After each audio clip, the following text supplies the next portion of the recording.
एक प्राचीन जंगल के भीतर बसे सुदूर गांव डार्क्सवुड में स्थानीय लोगों के बीच एक भयानक किंवदंती फुसफुसाई। उन्होंने नाइट हंटर के बारे में बात की। एक दुष्ट आत्मा जंगल में घूमती थी जो उन लोगों को शिकार बनाती थी जो अंधेरे के बाद बाहर निकलने की हिम्मत करते थे।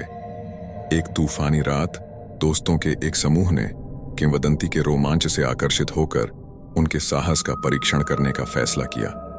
फ्लैशलाइट और घबराई हुई हंसी से लैस होकर वे पूर्वाभास वाले जंगल में प्रवेश कर गए। ऊपर की ओर मुड़ी हुई शाखाएं एक छत्र का निर्माण कर रही थीं, जिसने चांद की रोशनी को अवरुद्ध कर दिया था। जैसे जैसे वे गहराई में उतरे, पेड़ करीब आते गए और वातावरण दमनकारी अंधेरे से घना हो गया।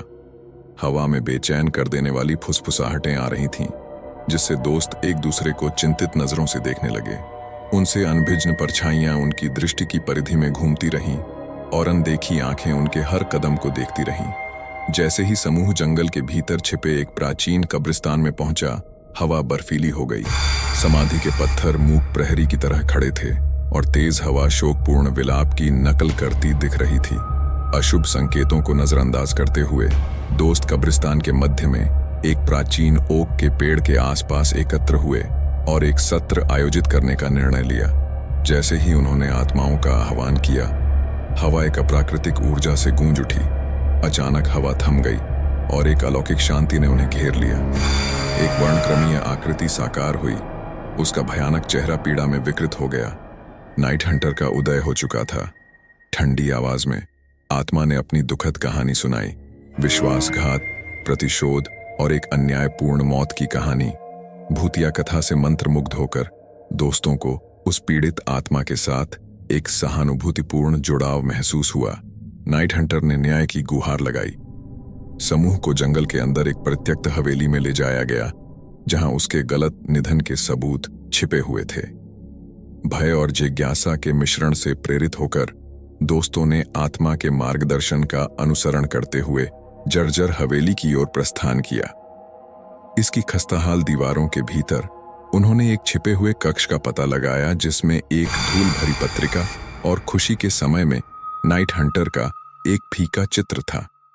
पत्रिका ने एक भयावह साजिश का विवरण दिया, जिसमें खुलासा किया गया कि आत्मा पर झूठा आरोप लगाया गया था और ग्रामीणों ने उसे मौत की सजा सुनाई थी।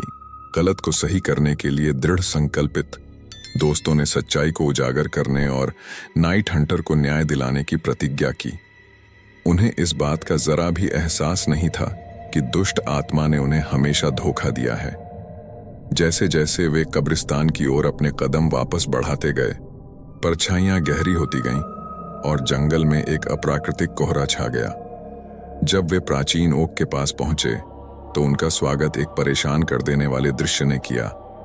कब्रों पर अब उनके नाम लिखे हुए थे, जो नाइट हंटर की प्रतिशोधपूर्ण योजना में उनकी अनजाने भागीदारी के गंभीर प्रमाण के रूप में पत्थर पर खुदे हुए थे। आत्मा की हंसी कब्रिस्तान में गूंज उठी, क्योंकि दोस्तों को बहुत देर से एहसास हुआ कि वे एक अलौकिक शतरंज के खेल में मोहरे बन गए थे। जैसे ही नाइट हंटर ने उनकी आत्माओं पर कब्जा कर लिया, जंगल में एक भयानक शांति लौट आई। परछाइयां दूर हो गईं। केवल प्रेतवाधित कब्रिस्तान ही बचा, जो उस रात डार्क्सवुड में घटी विकृत घटनाओं का मूक गवाह रह गया। नाइट हंटर की कहानी ग्रामीणों के बीच उन लोगों के लिए एक चेतावनी के रूप में कानाफूसी की गई, जिन्होंने जंगल की आत्माओं के साथ हस्तक्षेप करने का साहस किया था।